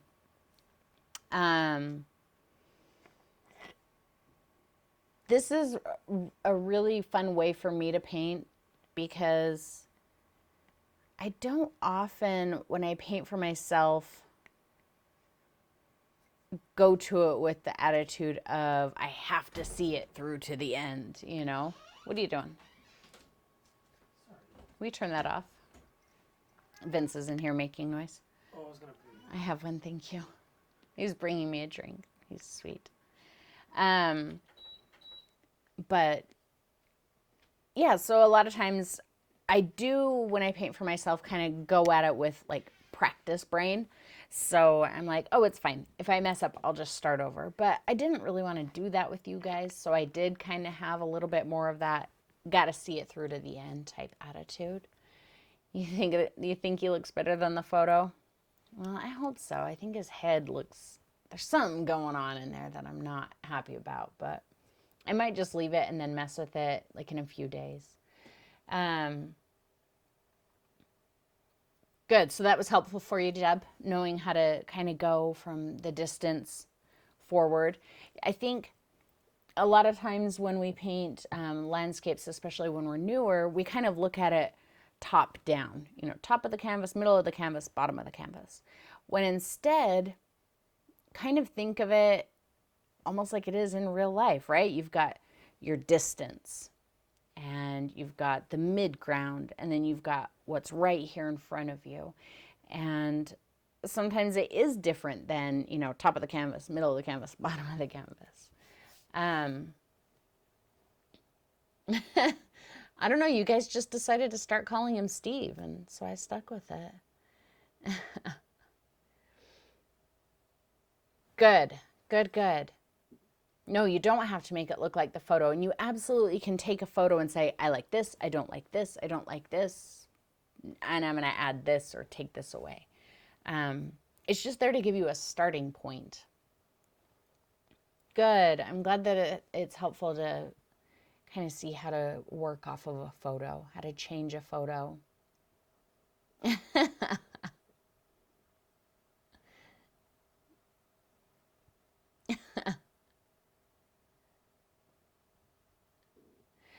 You know what, Sylvie? That's exactly what I thought too, because it's based on a plastic dinosaur that, you know, he's hand painted poorly. It was a really flat lighting situation. He's plastic, he's reflective, and he's not a real dinosaur. So maybe all of those things together are kind of, I'm struggling in my brain with the paint what you see, not what you know type thing because of that. And maybe that's why I feel like I don't like his head. But again, it could just be that because I feel like I struggled with his head, that when I look at it, all I see is that struggle. So that's why I say it may take me a couple of days to really decide, is he good? Is he, no, he's not good. I just looked at him. But I think I know what it is. Should we, hang on, I'm gonna look at him. Let me stand him up for a second. But I'm gonna look at him at a distance for just a minute.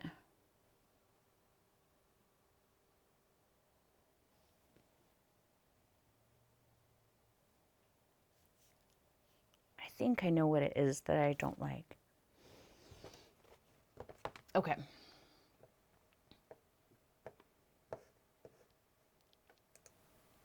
Okay, I think I know what it is about his head that I don't like. And that is that the value here behind his eye and right here is darker than the darkest value anywhere else. And so that's kind of jarring that it's so dark right there, but it's not that dark here. And I really don't want to go and make this a bunch darker. So I'm just going to lighten that ever so slightly. And then I think I'll at least be done with him for the day. If I tweak him later, I'll show you and tell you what I did. So, some red, some yellow.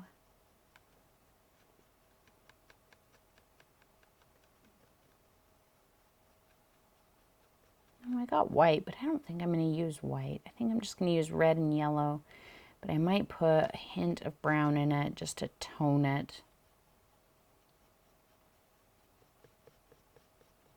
So it's just my mix of red, brown, and yellow. No white, but I'm using a thin amount of paint. So I'm going to come in here and break up that line just a little bit too. Maybe I will put a tiny, teensy poke of white in there. There we go.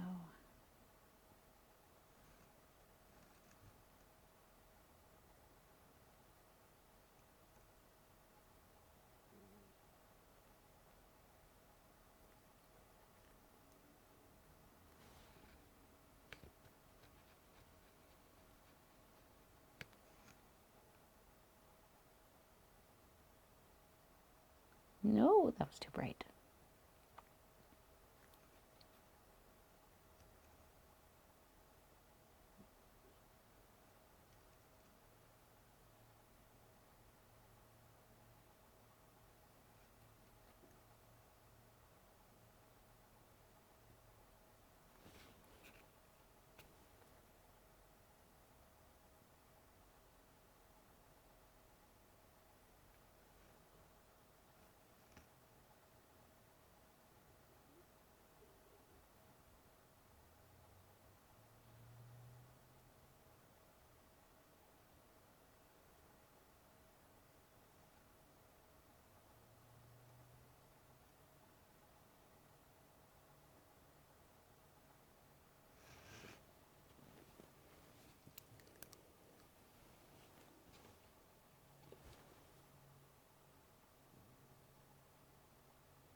Yeah.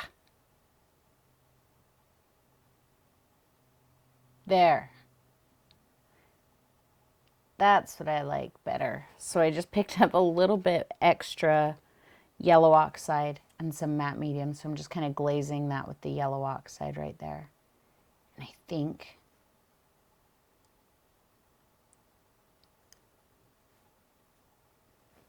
I think that's what I like.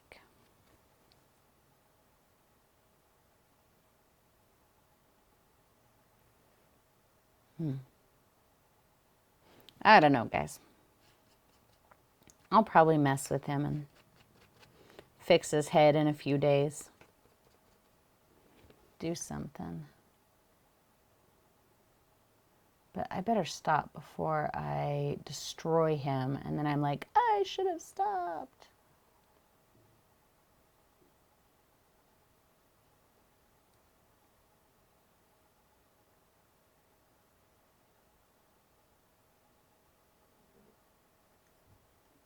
Somebody make me stop.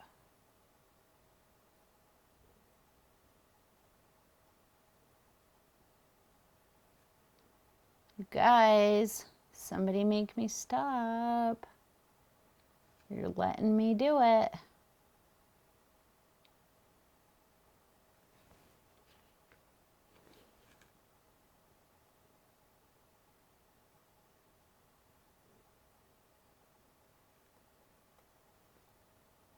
Aw, see, now he's crying. Poor Steve.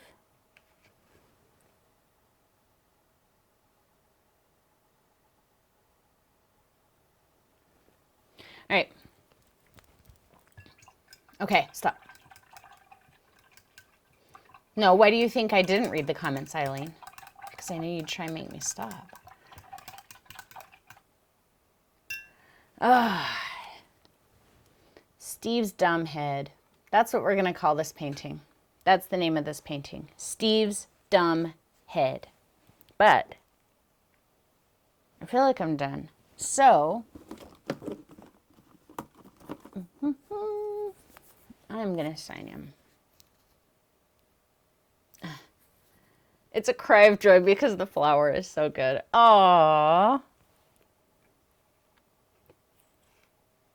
Maybe it is a very tasty little flower. I'm going to use Cad Red Light to sign it. I really like to use colors that definitely call attention to themselves to sign.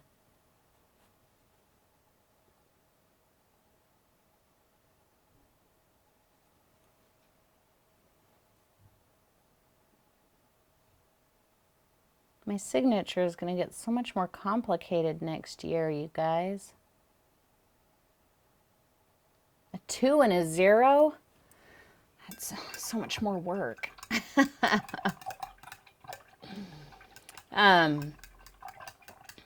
Steve looks like he's smart. That's because he has to be smart. He's so little that he has to, you know, he has to be able to hide well. And he knows what are the best flowers to eat. So, yeah, he's a smart guy. He can't smell because he has no nostril.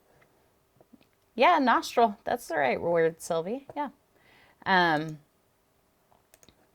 Yeah, his nostrils are suggested. Or maybe he's a mouth breather. He just smells through his mouth.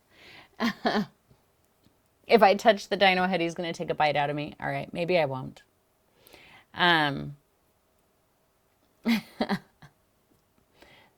Yeah, they're giant flowers. He's very big. No, I'm very happy with him. I am happy with him. And I'm really happy with, I know I struggled with this highlight back here, and there was a minute where I was like, oh, that looks horrible. But I really like it. And can you see how, where these bright highlights are, how, you know, they're cooler? They do kind of suggest more of a reflection. It's a reflected light. And I like that. I'm pretty happy with our little Steve. I'm not unhappy with those flowers.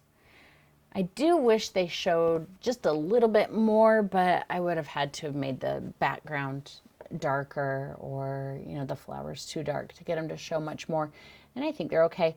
You know, there is one thing, I think, let me see.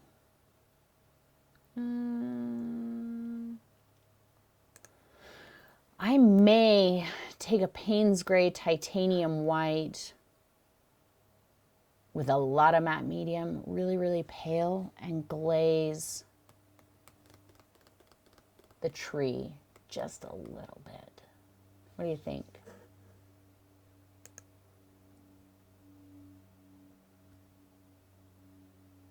It's pretty dark. I feel like the darkness pulls it too far into the foreground, but I don't want to lose it. I'm going to do that real quick. I don't think it'll be too much. I'll do it with Fuzzbert. Let's get him ready to go. get my white and lay it there. Little Payne's Gray, little cerulean. Hello, cerulean, wake up. It's all dried out.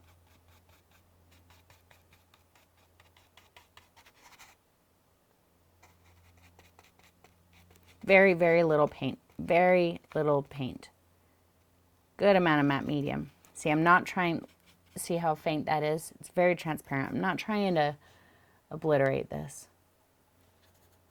I just want to dampen it a little bit there.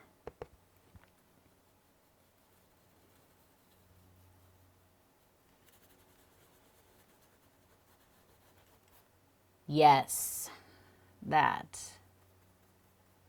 is exactly what I wanted.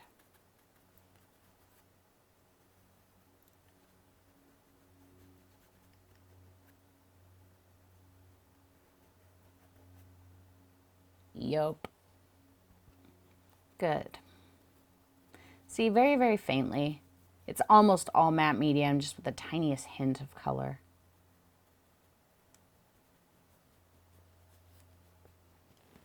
Okay, I like that much better.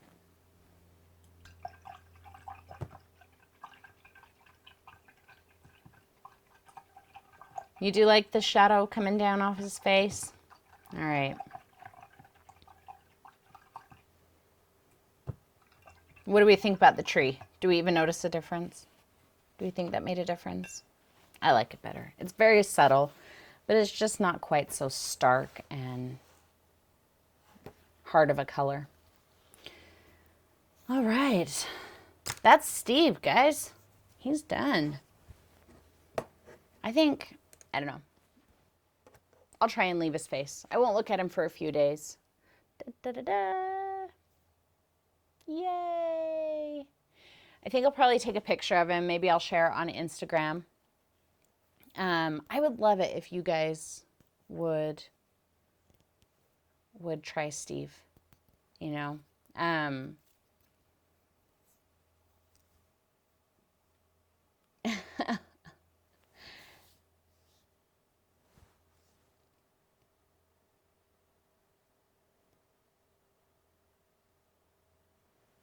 Are you telling me to put a shadow in there, Deb? Yes, Lisa. Good, good.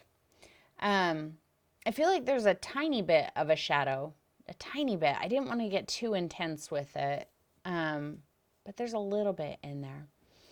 But yeah, so I'll post him and I'll get a image for you guys that you can download if you want to try him. And feel free to change it up however. Remember, you know, just like I said about using a reference photo, how use it as kind of a starting point and change things as you feel like you want to change them, you know, to what suits your skill, to what suits your mood, what suits your preferences, you know, all of those things. I would want you to do the exact same thing with the painting. I don't want you to be like, oh, it doesn't look like your painting, because it shouldn't. It should look like your painting.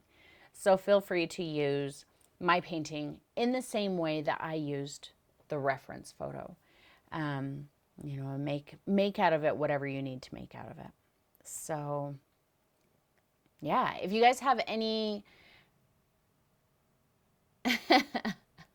I do like it. And the more, now that I've kind of nudged those couple spots on his face, I like him better. I'll look at him in a couple of days and see if there's anything I'm going to change about him, but overall I like him. So if there's any questions that you have or, you know, whatever, post them either in Patreon or you can post them in the comments here on YouTube on this video or, you know, whatever, wherever you want to post. And I'll see if I can answer that for you. But yeah, so I think I'm going to go. It's our art festival this weekend in my town, and I have a couple friends who have booths there. So I'm going to go see them and get out of the house for a few minutes.